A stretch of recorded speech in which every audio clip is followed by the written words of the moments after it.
Hello, fellow students and professor. It's a nice opportunity to talk about my learning and impression on August Hermann Francke. I call it Frankie or Frank. My pronunciation is slightly different. I am from India, doing DTS in MACL. And when we learn about August Hermann Francke, who lived between 1663 and 1727. He was of, we would call it Martin Luther or Lutheran descendants, one of the remarkable persons. He was a Pietist. So we know Lutheranism brought about, the Pietism are the people who strictly followed the Lutheran teachings and Lutheran beliefs and doctrines and all that. They were called the Pietist.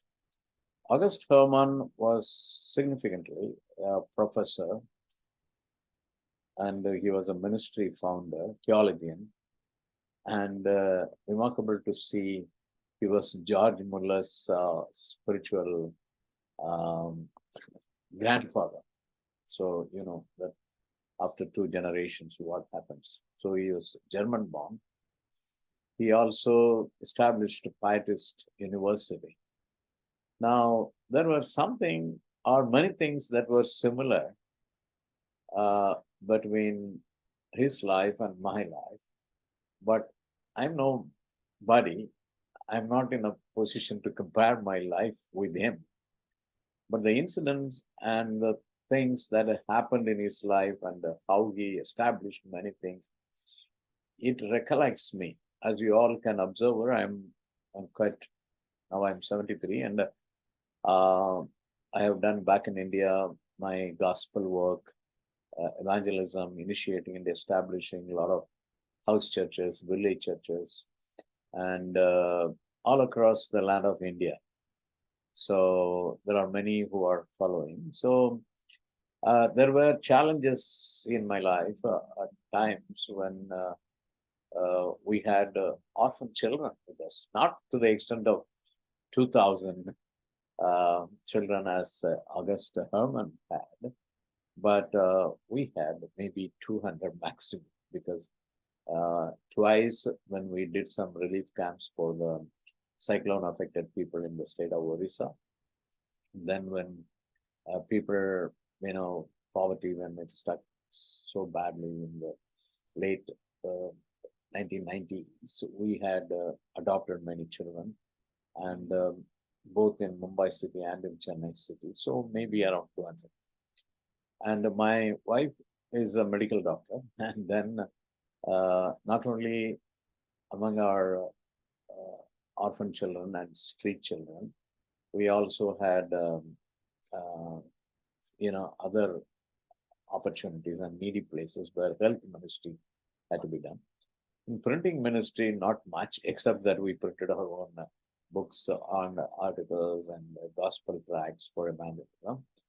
And still my passion for establishing Christian schools is not over. That is why I'm going to take the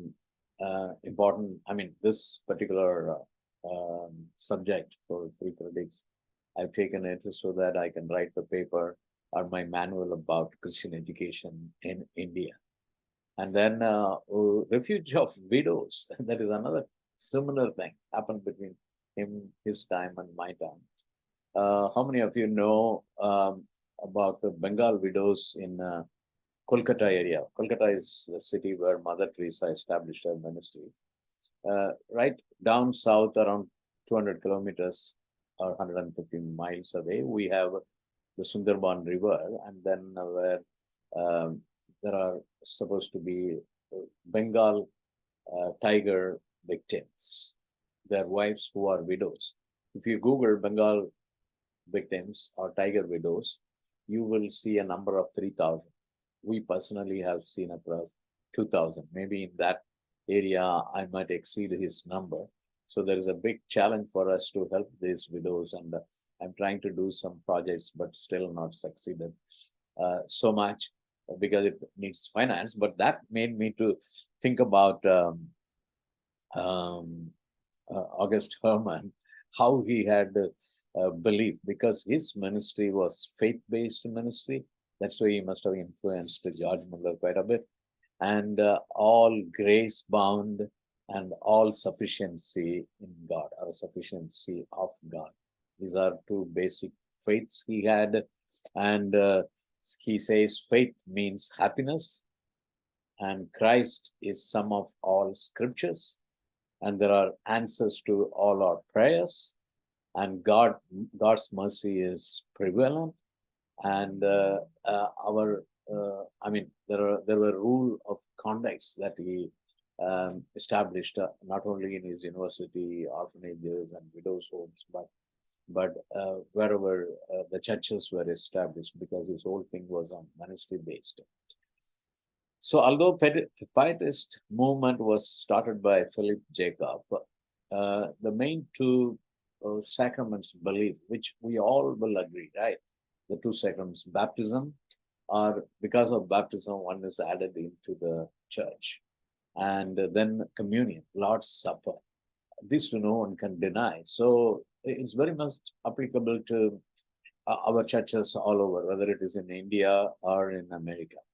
So they were very Pietist, were very, very strong in believing these two sacraments, and in all the future churches, these two are very well practiced. As we know, maybe the Baptist revival time, the baptism came into a fight, and the redemption theology, or redemption salvation experience was emphasized during Methodist revival. But Lutheran revival had faith, and these two sacraments were followed. I was a Lutheran church member for 3 years when I moved from South India to the biggest city in Mumbai in India. So I know the Lutheran beliefs. In fact, my best man in my marriage was the local Lutheran pastor.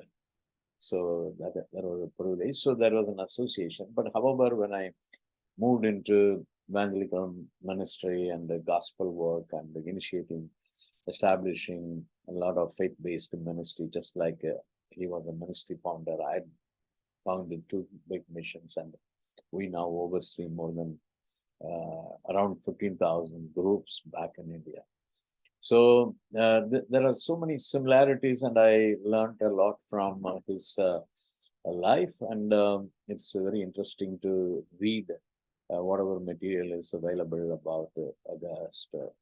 So application to my present situation in the US may not has not taken such a move. The reason being, I got enrolled only last year, and I have come to learn systematic theology and Christian leadership in DTS. But my challenge is always my India, and I always travel up and down to take care of the 15,000 plus groups. And so his life is very much of an influence for me and challenge, and he could complete all that missions in his lifetime.